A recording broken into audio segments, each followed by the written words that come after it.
Assalamualaikum warahmatullahi wabarakatuh. Selamat bertemu kembali anak-anak kelas 7. Mari kita lanjutkan pelajaran IPS kita kali ini dengan mengambil tema Lembaga Sosial Ekonomi. Semoga kalian ada dalam keadaan sehat walafiat, diberkahi dan diberi kemudahan. Pada pertemuan yang telah lalu kita sudah mempelajari tentang lembaga keluarga, kemudian lembaga agama, dan yang sekarang adalah tentang lembaga ekonomi.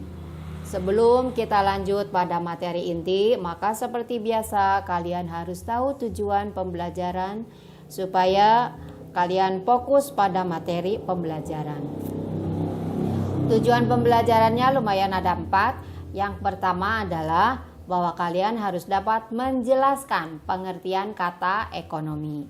Kemudian yang kedua, menjelaskan pengertian lembaga ekonomi. Kemudian yang ketiga, menguraikan fungsi lembaga ekonomi. Yang keempat, menyebutkan lembaga ekonomi apa yang ada di sekitar tempat tinggalnya. Nah, mari kita masuk pada materi inti. Sekali lagi, tema kita adalah tentang lembaga ekonomi. Kita bahas satu persatu dari tujuan pembelajaran yang harus kalian capai. Nah, yang pertama adalah pengertian kata ekonomi. Ekonomi itu berasal dari bahasa Yunani, yaitu oikonomia, yang berarti aturan rumah tangga. Oikonomia merupakan kata majemuk yang terdiri dari 2 kata, yaitu oikos dan nomos. Oikos artinya rumah tangga, nomos artinya aturan. Nah, apabila disatukan, oikos dan nomos menjadi aturan rumah tangga. Jadi, arti kata ekonomi artinya adalah aturan rumah tangga. Nah, kemudian yang kedua, apa itu lembaga ekonomi?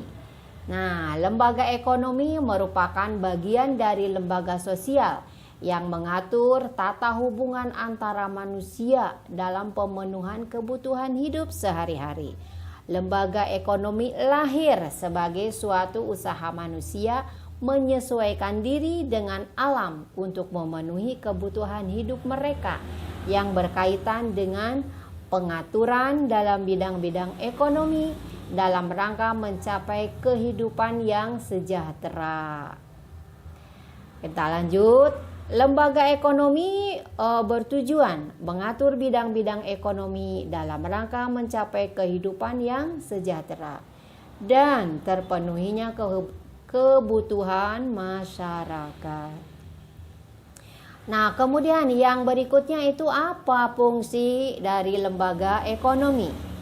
Secara umum, yang hendak dicapai dalam lembaga ekonomi adalah terpenuhinya kebutuhan pokok demi kelangsungan hidup masyarakat.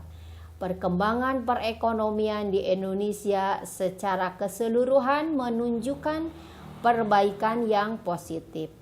Fungsi lembaga ekonomi antara lain sebagai berikut. Yang pertama adalah sebagai pedoman untuk mendapatkan bahan pangan. Bahan pangan untuk menciptakan lapangan pekerjaan, bahan pangan untuk menghasilkan uang. Apa yang harus dipikirkan? Akan membuat apa? Setelah membuat apa bahan yang harus diadakan? Bahan apa yang harus dibeli? Bahan apa yang harus disediakan?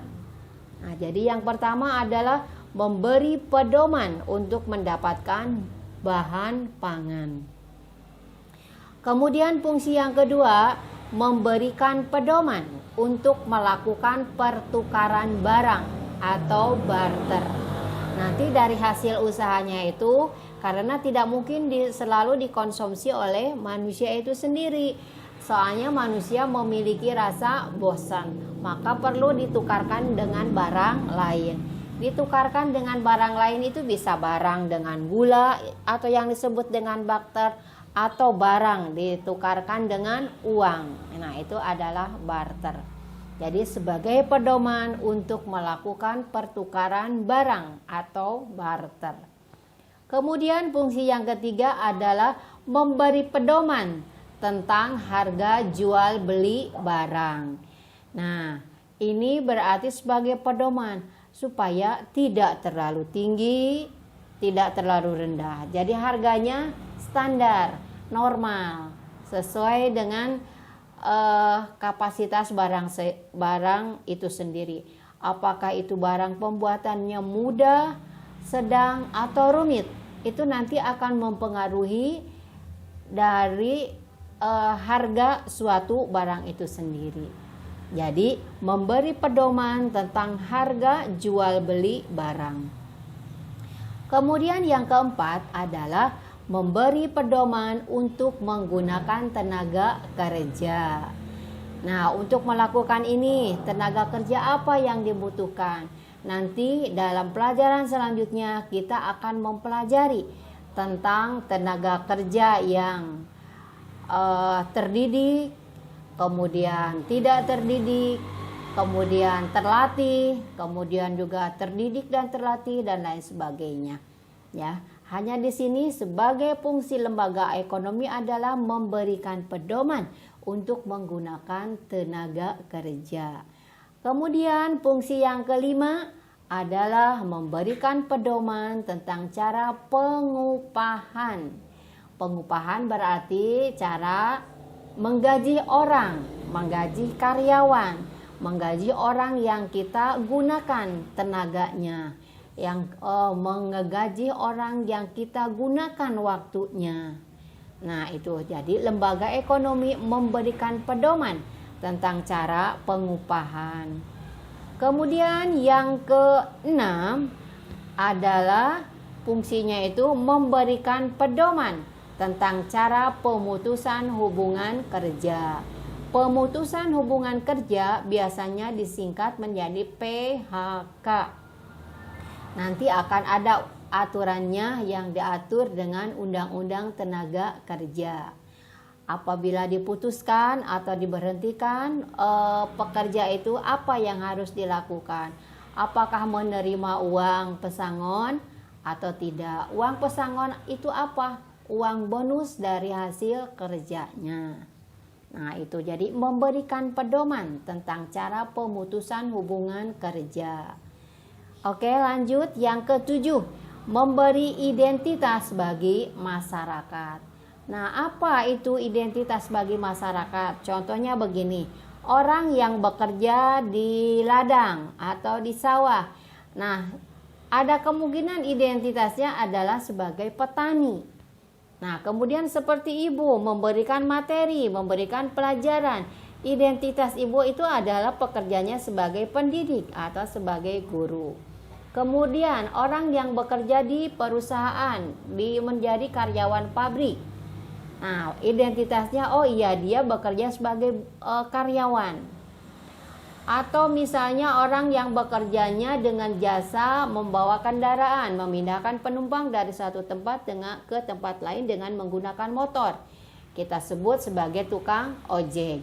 Kalau yang kita kenal mungkin sebagai Grab ojek atau Gojek dan lain sebagainya. Orang yang membawa mobil, misalnya memindahkan orang dari satu tempat ke tempat lain. Nah, jasa yang dibutuhkan adalah dengan menggunakan menyupir, mengendarai mobil. Maka identitas dia adalah sebagai supir. Itulah materi yang dapat Ibu sampaikan. Kemudian kalian tinggal di lingkungan yang mungkin di sana ada lembaga ekonominya yang mengatur tentang bahan, mungkin ada pabrik apa, kemudian ada pertokoan apa, karena pertokoan juga merupakan lembaga ekonomi. Karena di sana ada diatur cara pengupahan, cara harga jual beli, ya, cara pemberian barter. Nah, kalau ada lembaga-lembaga seperti itu, silakan kalian sebutkan ya. Bisa warung, toko, pabrik, perusahaan, pokoknya yang berhubungan dengan pekerjaan manusia. Itulah materi yang dapat Ibu sampaikan. Kita masuk pada sesi evaluasi. Evaluasi yang pertama, jelaskan pengertian kata ekonomi. Yang kedua, Jelaskan pengertian lembaga ekonomi. Yang ketiga, uraikan fungsi lembaga ekonomi. Kemudian yang keempat, sebutkan lembaga ekonomi yang ada di sekitar tempat tinggalmu. Kalau bisa minimal 5 ya, karena banyak lembaga ekonomi yang biasanya berada di sekitar kita. Minimal 5. Untuk materi selanjutnya kita akan membahas tentang lembaga sosial pendidikan. Demikian materi yang dapat Ibu sampaikan. Semoga bermanfaat, wawasan dan pengetahuan kalian semoga semakin bertambah. Ibu akhiri, wabillahi taufiq wal hidayah. Wassalamualaikum warahmatullahi wabarakatuh.